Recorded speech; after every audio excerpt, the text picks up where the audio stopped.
শক্তি আরও বৃদ্ধি পেল ইমানি ইস্টবেঙ্গলের। অপেক্ষা ছিল শুধু মেডিকেল রিপোর্টের, আর সেই রিপোর্ট আসতেই বাজিমাত লাল হলুদের। গত মরশুমে সোনার বুট জেতা দিমিত্রিওস দিয়ামান্তাকসকে সই করালো লাল হলুদ। কেরালা ব্লাস্টার্স থেকে ইস্টবেঙ্গলে যোগ দিল সে। অন্যদিকে কিয়ান নাসিরিকে ছেড়ে দিল মোহনবাগান সুপার জায়েন্ট, আর কিয়ান সই করল চেন্নাই এনএফসিতে। ইমানি গ্রুপের বিভাস বর্মন আগরওয়াল বলেন, ইমানি ইস্টবেঙ্গল শক্তিশালী দল তৈরি করার জন্য বদ্ধপরিকর।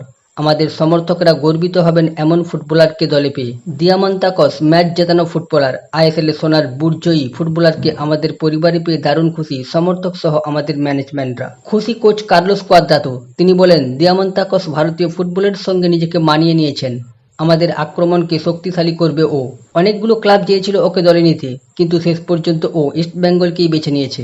2022 সালে কেরালা ব্লাস্টার্সে যোগ দেন দিয়ামান্তাকস। ভারতের মাটিতে 44টি ম্যাচ খেলেছেন দিয়ামান্তাকস, 28টি গোলও করেছেন 2 মরশুমে। দিমিত্রিওস দিয়ামান্তাকস বলেন, এশিয়ায় ইস্টবেঙ্গলের সমর্থক প্রচুর। সেই দলের হয়ে খেলার জন্য উদগ্রীব আমি।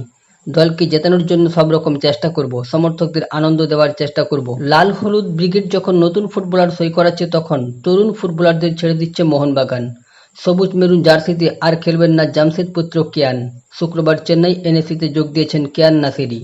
অনেকদিন আগে থেকেই শোনা যাচ্ছিল এই খবর, তবে শেষমেশ সেই খবরে সিলমোহর দিল শুক্রবার। চেন্নাই এনএফসিতে যোগ দিলেন জামশেদ নাসিরির পুত্র কিয়ান নাসিরি।